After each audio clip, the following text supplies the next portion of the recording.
So I've been able to forecast the market and hundreds of pips, thousands of pips into the future using top-down analysis, smart money concepts, and all of that. So in this video, I'm going to be sharing with you a strategy that works for all markets, forex, indices, and whatever. How to do a top-down analysis combined with price action, and then you do combine with smart money concepts. Right now, this is an analysis that we did on Nasdaq 100, okay, which is also known as US Tech or Nasdaq. And right now, price is already giving us a very good setup in which we will have a very long sell that will give a lot of pips with very low risks, right? So we are going to risk just a little, and that is how we have been able to do in many trade scenarios. This is the analysis that we did yesterday, and we have been able to predict markets very well. Good turning points, and market actually turned just exactly as we forecast. We have been doing this analysis on many instances, and we are able to catch very good trading opportunities. So I'm going to be sharing with you this strategy on NAS 100, and I'll be sharing with you this. So make sure you watch the video to the end so that you'll be able to catch a lot of people, hundreds and thousands of people who are able to predict this into the future. Okay, traders, welcome to my channel. I am Full Kingsley. By the grace of God, I bring to you guys strategies, tutorials on the forex market, volatility indices, metals like gold, Nasdaq, VIX75, many other instruments. You want to subscribe to the channel by hitting on the subscribe button and notification bell to not miss out. Go to an unanalyzed chart, and then we start from there. Okay, now this is a NAS 100 or Nasdaq, as you can see. Now, if you look at it very well, you see a very smooth downtrending market. Starting with price action, you are going to realize that, we look more of market structure and other aspects. So we are going to be looking for liquidity grab as the smart money concept, to be looking for entries, right? You see zones like this where liquidity have been cleared. So what we do is we go to our higher time frames, which is mostly the daily, right?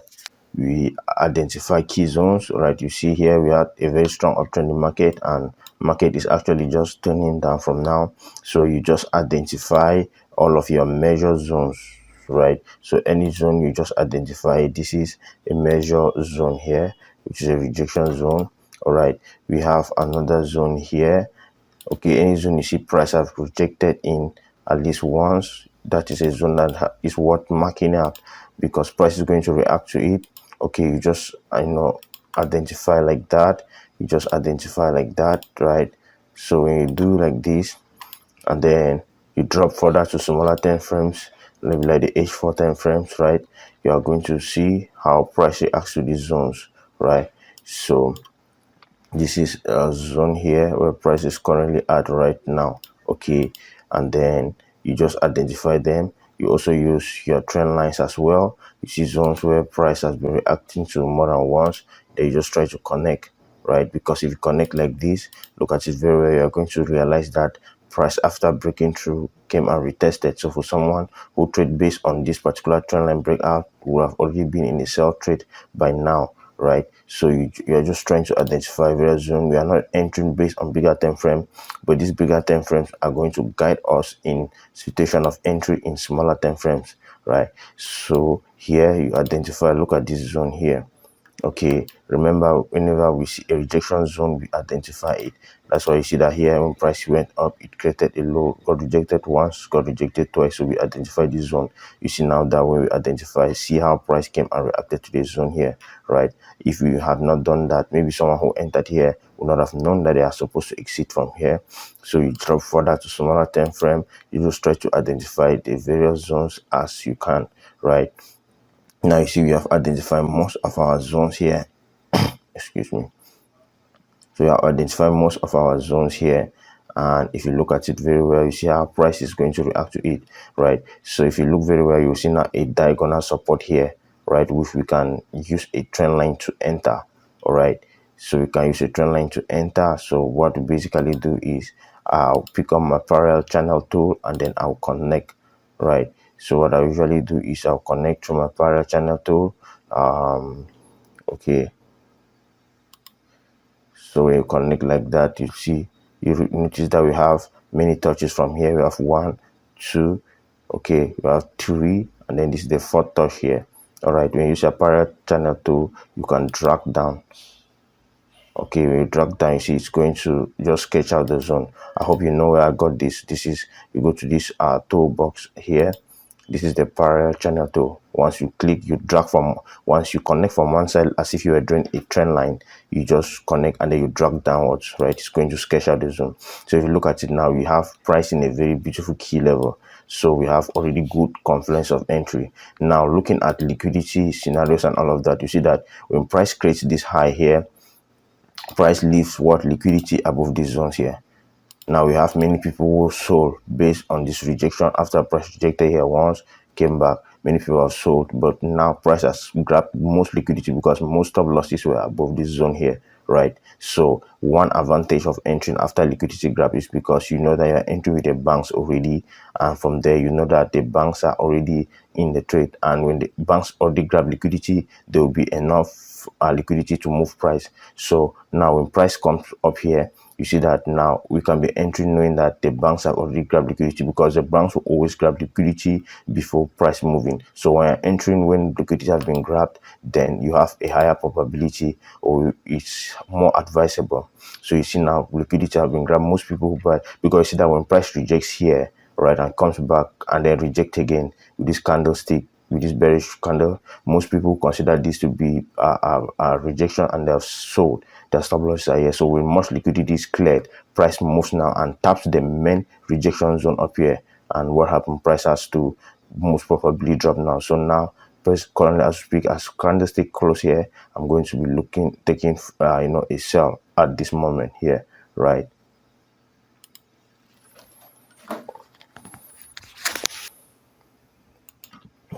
All right.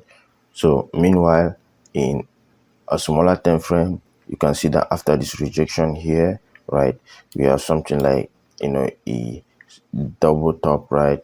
So this could be a confirmation of entry here in order to get a small stop loss. All right, just imagine that if price has to move down from here, let's just say you have to enter like this, right, and then maybe a stop loss like that, and then maybe you have to write it like this, guys. Imagine, look at that risk to reward ratio right there. Just by having a simple top-down analysis, you are able to forecast hundreds of pips into the future with very small stop loss distance. So remember, this thing works for all markets. You can apply it everywhere, not only because you are trading based on particular time frame or particular market. You think that no, once it's price action, it works everywhere. Now you see that if you are concentrating just on the smaller time frame, here you might not have known that there is a zone here. You might not have known that there is a trend line zone here, because if you just concentrate on the 1 hour time frame, for instance, and then you did not do any analysis, for instance, if you look at an analyzed chart like this, let's just say this NAS 100 here, all right, and then you want to look at this, let's look at this.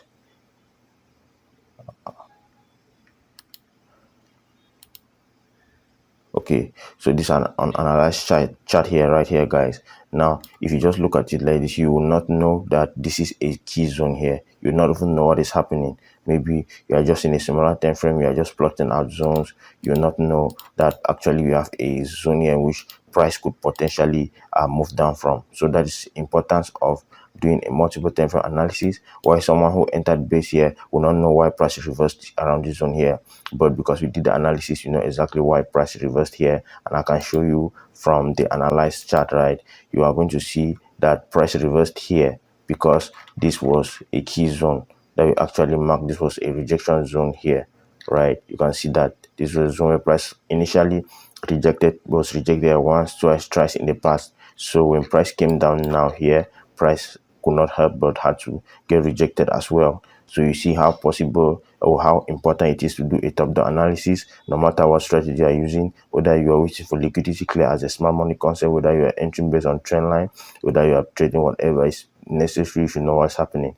Now here, potentially we have now this possibility that price could move down, and as you know, all trading is based on probabilities. There's still a possibility that price might still break through, and they will be observing price to move up right to these zones here, right? And if someone is buying, let's say someone is entering based on the big breakout of this candle, then you want to be having your target here, right? You want to be having a target here, and then potentially having a target here as well. because those are the rejection zones that we have marked out. Because you see, as soon as price move here, price is going to react. All right, you're surprised to see that price will just go up here and then react and then start coming back. So for someone who did not do a multiple time frame analysis, will not even know that there is an important zone there. So that's how important this is. So basically, that's it, guys. That's how you can do this analysis. If you find the video helpful, give me a thumbs up. Make sure you subscribe to the channel if you are new by hitting on the subscribe button and notification bell to see more content like this. And then also make sure that you share the video with other traders. I'm going to be bringing you more and more analysis, top-down analysis on different foreign pairs, on indices, and many more. So make sure you stay tuned.